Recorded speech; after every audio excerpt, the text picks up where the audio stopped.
Akibatnya apa? Kalau nafsu dituruti, biasanya jatuh ke dosa. Permainan kita apa? Ya sudah, mainnya main dunia riba, pinjam uang di koperasi simpan pinjam untuk membeli kenderaan, padahal uang tak cukup, lalu mulai berhutang. Maka semua settingan hutang hati-hati. Melakukan sesuatu yang terlibat dalam hutang, itu pun wajib hati-hati kalau tak sanggup bayar. Contoh, main julu-julu.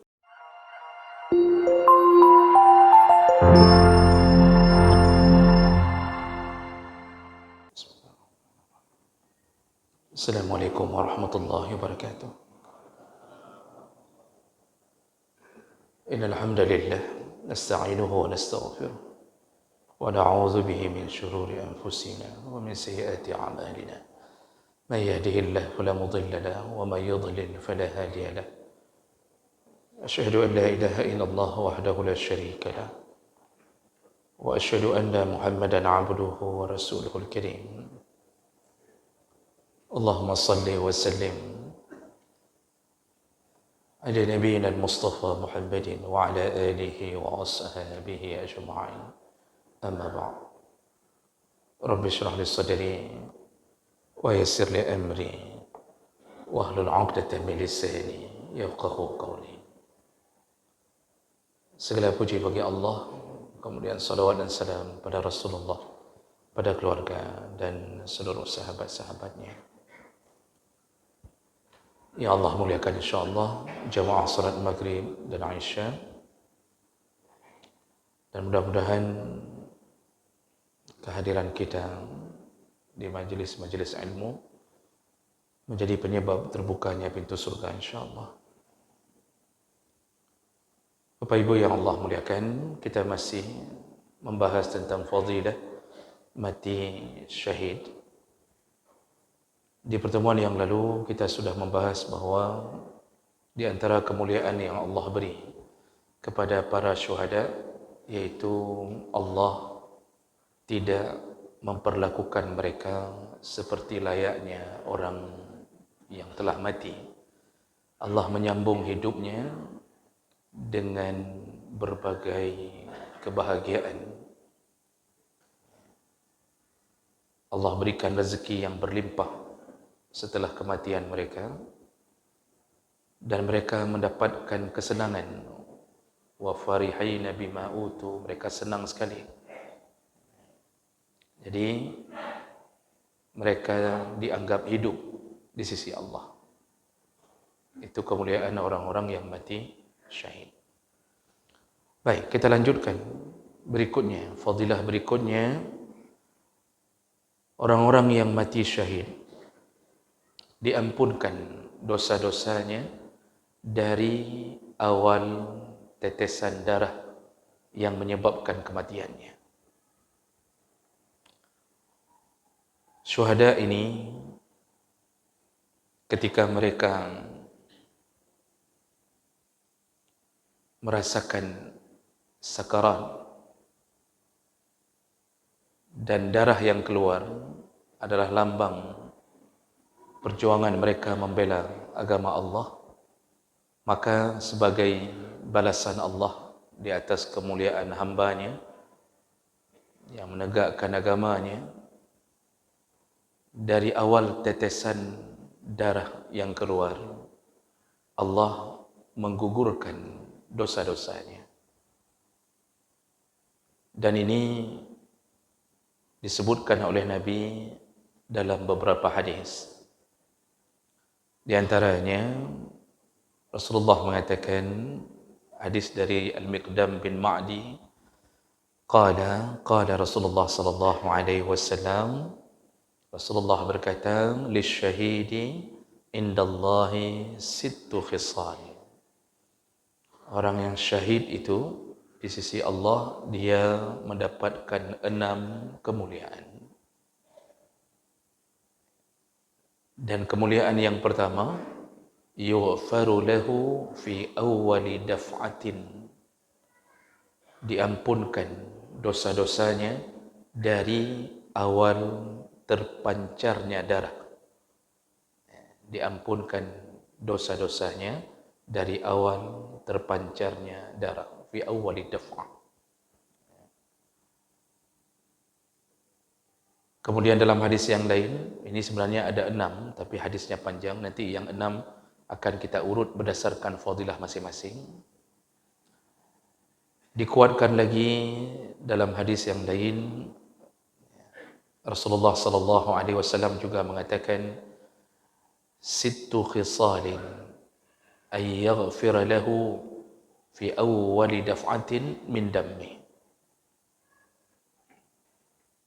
Syahid mendapatkan 6 kelebihan, dan salah satunya adalah diampunkan dosa-dosanya dari pancaran darah yang pertama.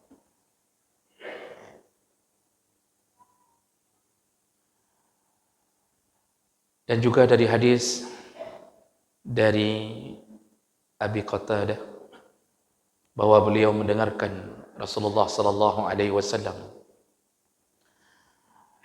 berkata, innal jihada fi sabilillah wal imanu billah afdalul a'mal. Sesungguhnya berjihad fi sabilillah yang disertai dengan iman itu adalah afdalul a'mal, semulia-mulianya atau seutama-utamanya amalan. Iman dan jihad seutama-utamanya amalan. Lalu setelah mendengarkan kalimah itu, faqama rajulun, ada seorang laki-laki yang berdiri, lalu faqala, dia bertanya, ya Rasulullah, ara'aita in qutiltu fi sabilillah? Ya Rasulullah, seandainya aku berperang di jalan Allah, tughfaru anni khatayaya, lalu aku terbunuh, apakah diampunkan semua dosa-dosaku? Nah, ini pertanyaan dari sahabat. Kalau aku berperang fi sabilillah lalu aku terbunuh, apakah dosa-dosaku terampunkan? Faqala lahu Rasulullah menjawab, na'am, in qutilta fi sabilillah wa anta sabirun muhtasibun muqbilun ghaira mudbir.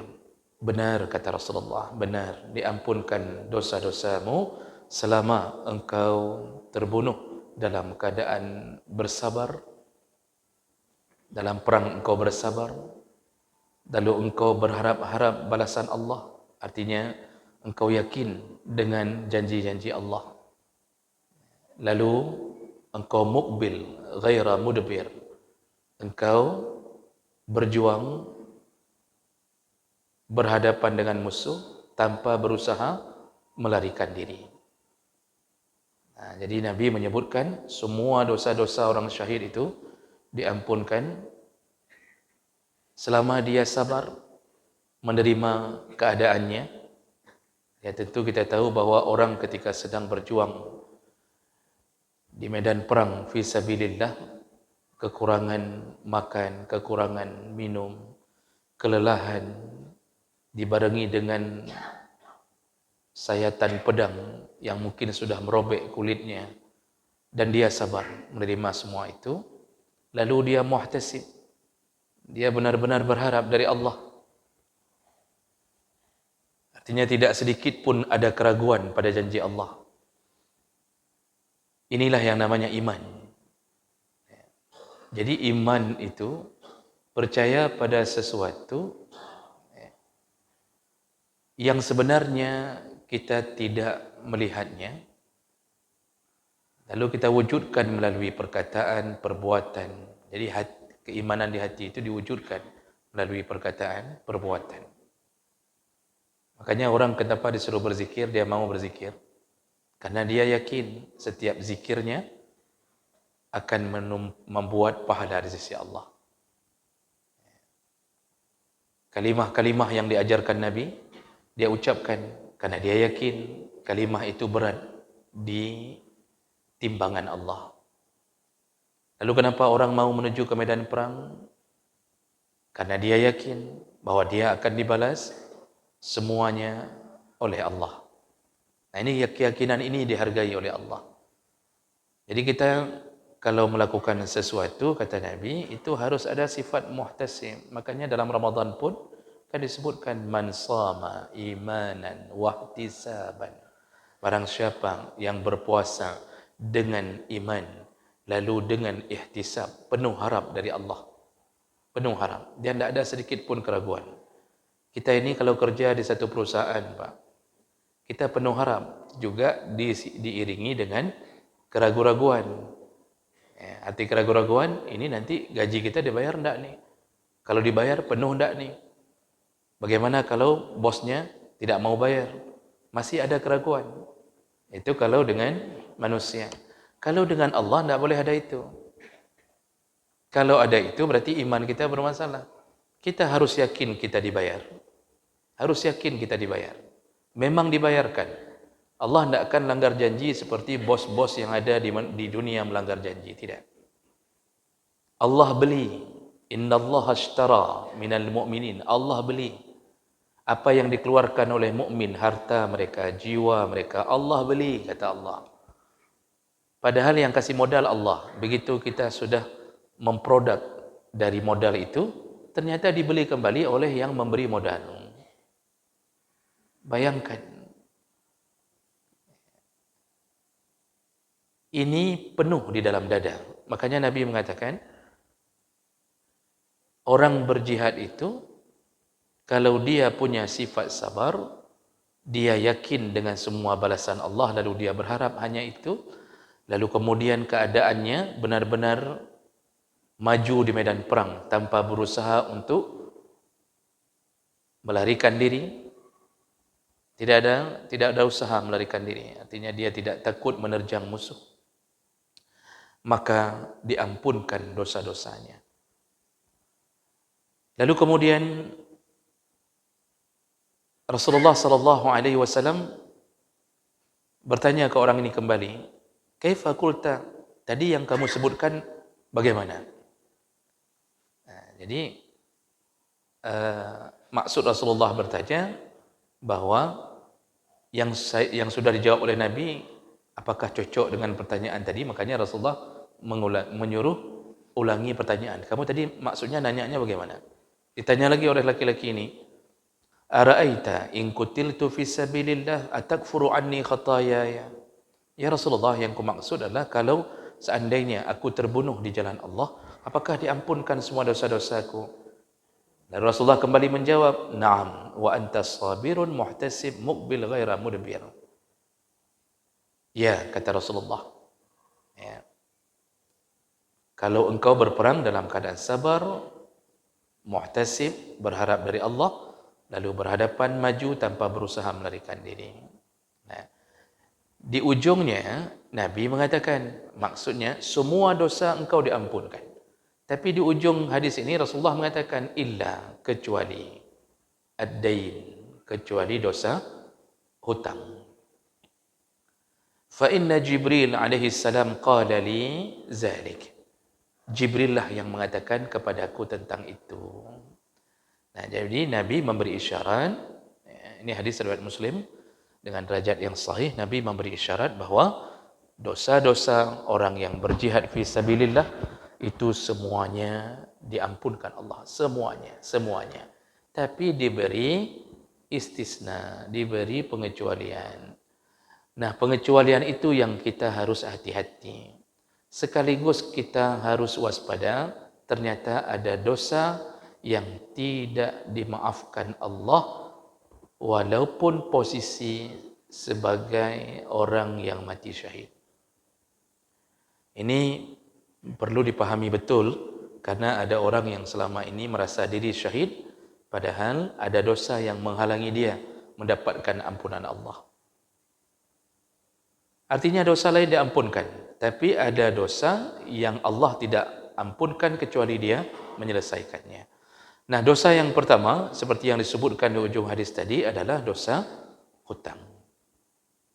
Yang dimaksud dengan dosa hutang adalah hutang yang sudah jatuh tempo, lalu tidak dibayarkan, dan dia membawa mati, walaupun syahid.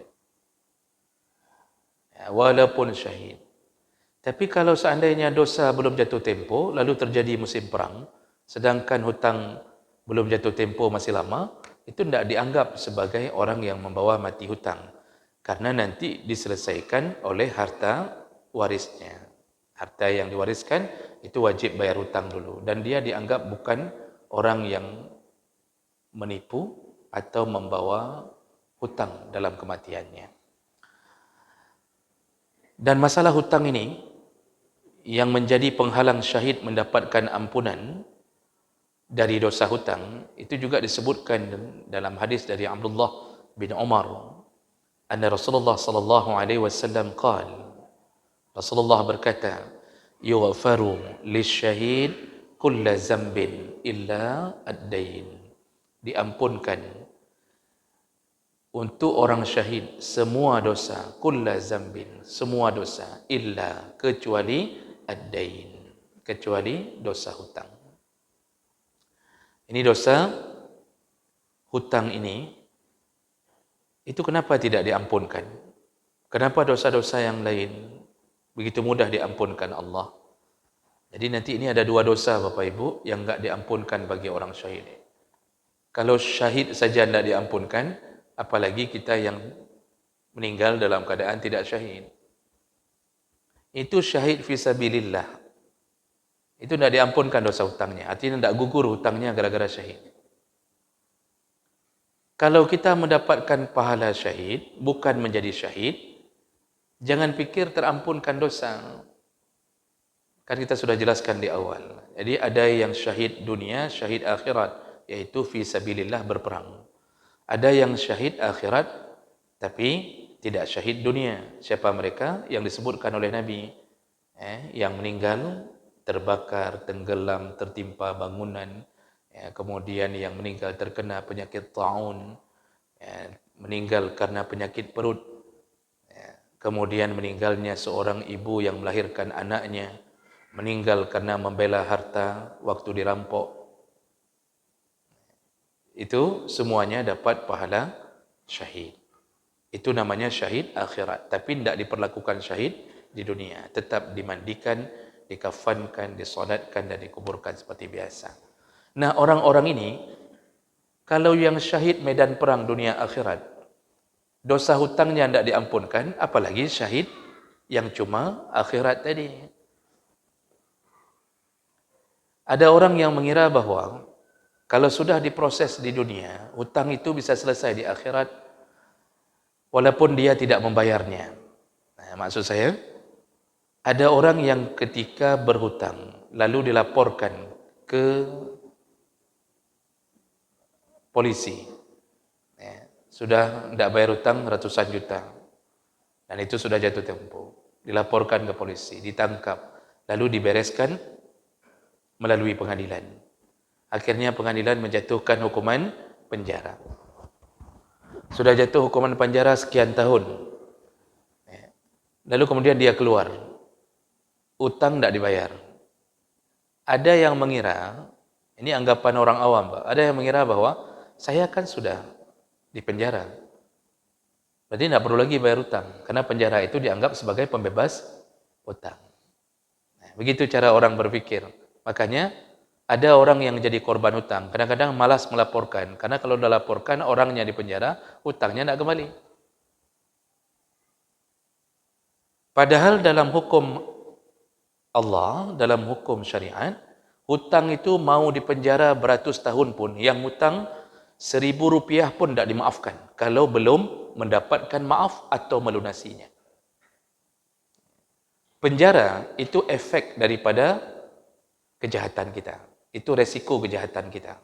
Yang hutang keluar dari penjara, jangan pikir habis. Penjara tidak membuat ampunan apapun, kecuali dimaafkan. Maka harus mencari kemaafannya. Urusan hutang ini panjang. Sampai di akhirat pun tidak selesai, kalau belum berhadapan di pengadilan Allah, lalu kemudian Allah Subhanahu Wa Taala menyelesaikannya dengan cara disuruh bayar dengan amal saleh. Jadi kalau orang berhutang pernah melakukan amal saleh dan dia kemudian mati dalam keadaan membawa hutangnya, maka amal salehlah yang menjadi alat untuk membayar hutang-hutang itu. Sedangkan di akhirat, kita benar-benar berharap pada amal saleh. Dan kita berharap timbangan kita dipenuhi oleh amal saleh. Namun tiba-tiba amal saleh disuruh bayar hutang. Bagaimana sedihnya orang, bagaimana meruginya orang yang lakukan salat, dia. Yang puasa Ramadan, dia. Yang pergi umrah berkali-kali, dia. Haji sudah, zakat sudah bayar, hutang masih tersisa. Habis semua amal yang capek di dunia kita, tapi amal itu untuk orang. Kapan disuruh bayar hutang? Itu salah satunya. Nanti kejahatan-kejahatan yang lain juga begitu. Pernah zalimi orang, pernah tumpahkan darah orang, pernah mencaci orang, melukai hatinya yang belum dimaafkan. Semua amal soleh bayar. Begitu amal soleh tidak cukup, kata Nabi, maka diambillah keburukan atau dosa-dosa dari korban. Makanya kita yang korban-korban hutang ni, ini kan kita banyak korban hutang, Pak. Saya lihat wajah-wajah Bapak juga wajah korban-korban hutang ni rata-rata. Jadi ini semua diambil dosa kita, lalu dicampakkan ke orang tersebut selama hutangnya belum habis. Bisa jadi dengan kita 100 juta, dengan orang lain yang sudah kena tipu puluhan orang. Begitulah Nabi menyebutkan keadaan orang yang disebut muflis, bangkrut. Datang di akhirat membawa banyak amal, ternyata habis untuk membayar kezalimannya di dunia. Salah satu kezaliman yang disebut Nabi adalah tidak membayar hutang ketika sudah mampu dan sudah jatuh tempoh. Makanya Rasulullah mengatakan, matlul ghani dhulmun, menunda-nunda hutang bagi ghani, bagi yang sudah mampu, zalim. Menunda hutang bagi yang sudah mampu, zalim. Hutang wajib, sedekah sunnah. Kenapa dahulukan sedekah? Seharusnya semua penghasilan lebih bayar hutang. Ini sedekah di mana-mana, Pak. Tapi hutang tak bayar. Yang wajib dia tinggalkan, yang sunnah dia kejar. Ini bodoh namanya. Hutang banyak, puluhan juta. Tapi tiap-tiap tahun umrah, tiap-tiap tahun umrah. Pantang dapat formulir umrah, spanduk, lihat flyer apa saja yang dikirim-kirim WA, umrah promo. Ya, Masya Allah, 26.999.000 plus Taif. Langsung daftar, Pak. Udah 5 kali umrah dengan alasan rindu ke Kaabah. Utang gop hana kabaya. Nyo KTB bahasa Aceh yang Pak. KTB bahasa Aceh, ini kata berarti. Hutang orang tak bayar. Harta semua gunakan untuk yang sunnah. Maka dia nanti termasuklah orang yang merugi di akhirat. Sudah beberapa kali Ramadan lewat, dia terus yang memberi makanan untuk qiyamul lail. Kemudian, ini contoh. Ini kasih itu. Utang orang tak bayar. Padahal dia mampu bayar. Ini zalim. Ada orang yang mampu bayar hutang. Walaupun dicicil sedikit-sedikit, tapi dia punya gaji untuk bayar hutang. Wajib dahulukan hutang.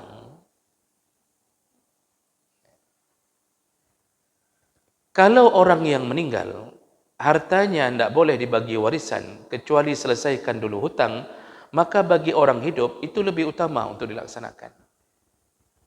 Yang paling menyakitkan lagi, dia membangun fasilitasnya. Rumah semakin besar, mobil ganti-ganti, HP asal keluar merek terbaru dia duluan di depan. Semua prasarana lengkap. Pantang ada sesuatu yang dia inginkan, dia bisa beli. Sampai kulkas di rumahnya 3 pintu. Biasa kita 2 pintu sudah cukup, dia 3 pintu. 1 pintu untuk memasukkan isterinya kalau lagi ribut. Agar mencair suasana, agar dingin. Itu sanggup dibelinya, 7 juta dibeli. Hutang nak bayar. Ini orang Masya Allah, dia nak mikir, orang syahid paling mulia di sisi Allah. Urusan hutang, piuh kata Allah. Tak selesai urusan hutang. Makanya, dari semua hadis-hadis tentang bahayanya berhutang, maka sampai syahid tak diampunkan dosa. Imam Nawawi menjelaskan, karena hadis-hadis itu dalam riwayat Muslim, Imam Nawawi menyebutkan, saya bacakan terjemahnya saja, penjelasan dari Imam Nawawi menyebutkan bahawa sabda Nabi SAW tentang urusan hutang, yang di dalamnya terdapat peringatan bahawa orang jihad dan mati syahid pun tidak akan mendapatkan ampunan masalah itu karena urusannya adalah urusan dengan Bani Adam. Allah akan menghapus hak-hak Allah. Jadi dosa yang diampunkan adalah dosa yang berhubungan dengan Allah. Misal orang syahid, mungkin ada tinggal-tinggal amalan yang diwajibkan selama ini, lalu dia menyambut kesyahidannya dengan niat taubat, maka Allah begitu mudah. Itu hak Allah. Tapi berurusan dengan hak Bani Adam, Allah tidak akan menghapusnya sampai diselesaikan dengan anak Adam tersebut. Makanya, sebelum kita merencanakan untuk berjuang ke Palestin, bayar hutang dulu. Hai, boleh sedekah Palestin bagus, Pak. Tapi hutang bayar. Jadi jangan sampai nama kita ada di dalam list orang yang memberi di dalam perjuangan kita membela saudara kita. Waktu dilihat oleh orang yang korban hutang, orang yang memberi hutang, dilihat ada list nama kita. Sedekah untuk Palestin 2 juta.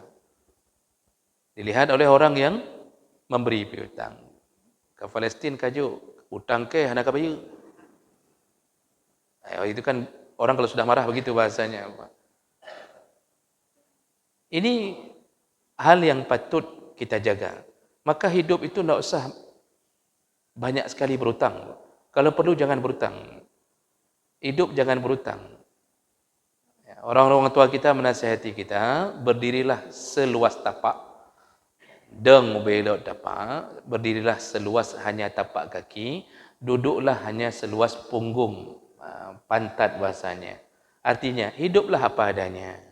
Kalau kita cuma punya gaji di awal pekerjaan 1,2 juta, hanya cukup untuk beli sesuatu, telur 1 papan untuk sebulan, lalu sekolahkan anak, tak usah berangan-angan dulu untuk membeli yang tidak perlu. Cukup cari motor second, begitu hidup. Jangan berhutang. Ini untuk melampiaskan nafsu. Kadang tak tahan, dikasih diejek-ejek, disindir-sindir di sekolah bahwa itu masa udah ada gaji masih dengan sepeda ke sekolah. Langsung nafsu kita membara, Pak. Akibatnya apa? Kalau nafsu dituruti, biasanya jatuh ke dosa. Permainan kita apa? Ya sudah, main dunia riba, pinjam uang di koperasi simpan pinjam untuk membeli kenderaan, padahal uang tak cukup, lalu mulai berhutang. Maka semua settingan hutang hati-hati. Melakukan sesuatu yang terlibat dalam hutang, itu pun wajib hati-hati kalau tak sanggup bayar. Contoh, main julu-julu.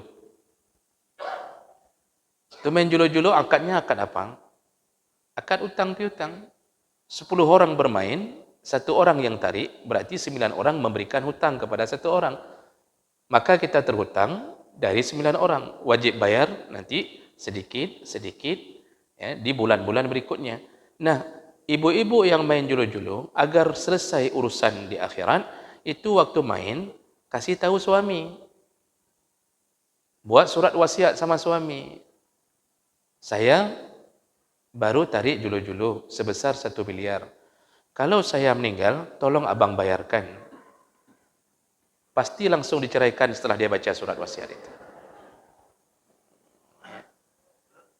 Bahaya hutang. Ada satu hadis, dulu sahabat takut sekali berhutang kalau sebelum syahid. Ini hadis ini terjadi pada ayahnya Jabir bin Abdullah, yaitu Abdullah bin Amr. Abdullah bin Amr kita sudah ceritakan di minggu yang lalu. Ayah Jabir itu orang pertama yang syahid di perang Uhud. Yang Nabi menenangkan Jabir ketika melihat jenazah ayahnya tercabik-cabik. Jabir menangis, keluarga Jabir menangis. Lalu Nabi mengatakan, kenapa engkau menangis? Malaikat tidak meninggalkan ayahmu sampai diangkat. Ya, artinya dia akan terus dibawa oleh malaikat. Lalu kemudian, tahukah engkau, kata Nabi, kita berbicara dengan Allah, itu nanti semuanya pakai hijab. Artinya kita ini tidak bisa bicara dengan Allah langsung kecuali sudah masuk surga. Tapi ayahmu sudah bicara, kata Nabi. Ini hadis sahih, saya ulang kata minggu yang lalu, Pak. Ayahmu sudah bicara dengan Allah. Cara bicaranya dalam keadaan kifahan, berhadap-hadapan. Lalu ayahmu ditanya oleh Allah, apa yang engkau inginkan? Maksudnya, keinginanmu apa lagi? Jadi setelah mendapatkan semua kemuliaan, kebahagiaan, Allah tanya, ini Nabi yang bilang, apa lagi yang engkau inginkan? Lalu kemudian ayahnya Jabir, Abdullah bin Amr, mengatakan, kalau engkau izinkan ya Allah, aku menginginkan hidupkan aku kembali untuk bisa berjihad kembali. Kenapa minta itu? Karena dia sudah dapat kebahagiaan yang dia tidak sangka-sangka. Tidak sangka-sangka. Maka dia mengatakan, bahwa hidupkan aku kembali, ku jihad lagi ya Allah, ditusuk lagi, dibunuh lagi. Lalu Allah mengatakan, itu tidak boleh. Orang yang sudah digenggam, rohnya tidak boleh balik. Kalau begitu, kata Abdullah, dalam keterangan Nabi, kabarkan kepada orang-orang yang belum syahid bahwa kami begitu bahagia. Itu maka dikabarkan ke kita bahwa begitu bahagianya orang-orang yang mati syahid. Itu Abdullah bin Amr, ayahnya Jabir. Namun ada hadis yang juga menyebutkan perkara ketika dia sebelum berperang, dia sudah punya firasat bahwa dia akan gugur. Dan ini disebutkan dalam hadis Bukhari. Abdullah bin Amr ketika akan terjun ke medan Uhud, dia memanggil anaknya Jabir bin Abdullah. Lalu dia mengatakan, inni la arani illa maktulan fi hazil ghazwah. Wahai anakku, ayah merasa bahwa sepertinya ayah akan gugur di perang ini. Bal la'alli sa'akunu awwala syuhada'iha. Bahkan ayah merasa bahwa ayahlah orang yang pertama gugur. Itu namanya firasah. Karena salah satu kelebihan Allah dengan orang yang dekat dengan Allah, diberikan kelebihan bernama firasah. Firasah itu diletakkan pada wali-wali Allah, diletakkan orang-orang yang bersama Allah, dekat dengan Allah. Termasuk diberitahukan firasah tentang kematian kepada para nabi, walaupun tidak tahu tanggal yang pasti. Makanya Nabi sudah mendapatkan firasat akan meninggal. Dia membisikkan kepada Fatimah dua perkara. Bisikan pertama, Fatimah menangis. Bisikan kedua, Fatimah tersenyum. Dilihat oleh Aisyah. Setelah itu Nabi pergi, Aisyah panggil Fatimah. Wahai Fatimah, apa yang dibisikkan ayahmu? Kulihat engkau menangis. Lalu yang kedua, kulihat engkau tersenyum. Jawaban Fatimah, ayah mengatakan bahawa beliau tidak lama lagi akan dipanggil Allah. Maka aku menangis. Lalu kenapa engkau tersenyum? Bisikan yang kedua, aku tersenyum, ayah melanjutkan, setelah aku meninggal, maka engkaulah wahai anakku yang pertama sekali menyusulku. Makanya Fatimah meninggal 5 bulan setelah Nabi meninggal. Maka aku tersenyum. Maksudnya dia tahu dan dia yakin dia tidak lama berpisah dengan Nabi di dunia, dia akan kembali bertemu. Ini firasah. Maka ayahnya Jabir itu sudah berfirasah, ayah akan gugur dan kemungkinan orang yang gugur pertama. Dan itu nanti benar, Pak. Itu kejadiannya nanti benar sesuai dengan firasahnya. Wa inni wallahi, lalu beliau berwasiat, anakku, wallahi la ada ahadan ba'di ahabbu ilayya minka ba'da Rasulillah. Engkaulah yang paling kucintai setelah Rasulullah.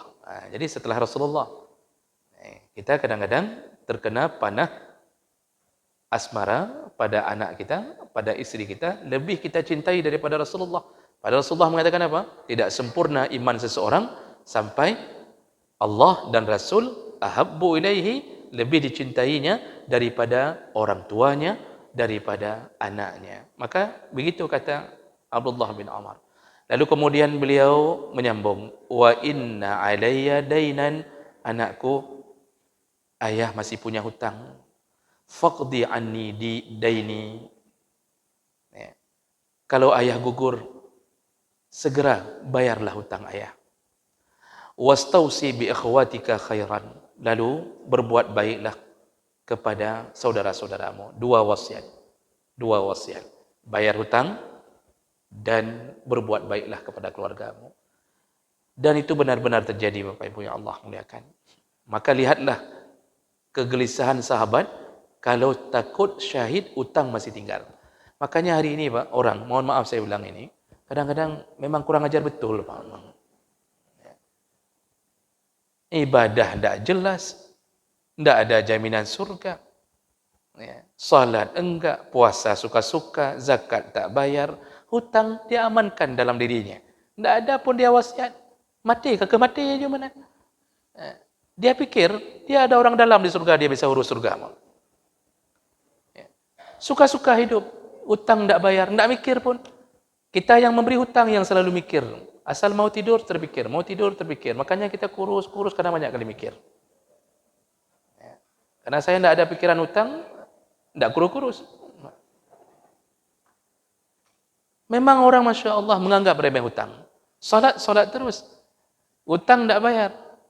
Nah, makanya sekali lagi kita katakan bahawa kalau syahid saja tidak diampunkan, jangan andalkan salat jamaah kita. Jangan andalkan Ramadan kita untuk membebaskan hutang. Tidak ada. Selesaikan sekarang. Kalau bisa jangan berwasiat. Sekarang selesaikan. Ini kalau perlu keluar dari masjid, selesaikan hutang.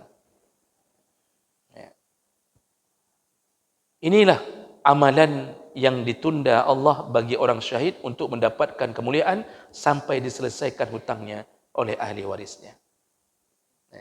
Ini dosa pertama, penghalang syahid untuk mendapatkan kemuliaan, kecuali dia bebaskan hutangnya.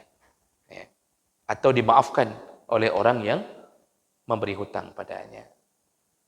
Kita ini kalau dalam urusan hutang, jangan disuruh, enggak boleh husnudzan, Pak. Harus suudzan. Ini penyakit. Jadi ada orang yang masih punya hutang sama orang, dia husnudzan. Enggak, orang itu baik kok. Pasti dia udah maafkan hutang saya. Enggak boleh husnudzan dalam urusan hutang. Kita harus suudzan. Ini pasti dia marah nih. Dia pasti nunggu-nunggu saya nih. Itu yang harus selesaikan. Ini enggak. Kita husnudzan. Tenang aja. Itu orang itu hatinya lembut sekali. Kita enggak bayar hutang pun enggak apa-apa. Pasti dia maafkan nanti. Itu salah. Enggak boleh husnudzan dalam hutang. Bayar. Bukan husnudzan. Bayar. Nah, ini dosa pertama. Dosa kedua, tersisa cuma 2 menit. Dosa kedua, singkat saja, yang Allah tidak ampunkan bagi orang yang sedang syahid, yang mati syahid, adalah dosa khianat. Dosa berkhianat. Kita sudah pernah sebutkan hadisnya, bahwa dulu di masa Nabi, ada orang yang disuruh Nabi menjaga harta ghanimah, harta rampasan perang. Lalu kemudian dia terkena panah, mati. Lalu kemudian belum mati di medan perang, dia bawa lukanya sampai habis perang. Begitu meninggal, ketika mau disolatkan, dipanggil Nabi. Nabi mengatakan, aku tidak solat. Aku tidak mensolatkan jenazahnya. Kalian saja yang solat. Fataghayyarat wujuhun nas. Semua orang berubah wajahnya. Ada apa ini? Kok tidak mau disolatkan sama Nabi? Lalu Nabi mengatakan, orang-orang tidak tahu apa pekerjaan dia sehingga dia tidak mau disolatkan sama Nabi. Lalu Nabi mengatakan, dia mengambil sesuatu dari harta rampasan perang. Lihat Pak, itu saja tidak dimaafkan. Maka jangan hidup berkhianat setelah diberi amanah. Baik, kita sambung insyaAllah di pertemuan yang akan datang. Subhanakallahumma bihamdik, asyhadu an la ilaha illa anta, astaghfiruka wa atubu ilaih. Wassalamualaikum warahmatullahi wabarakatuh.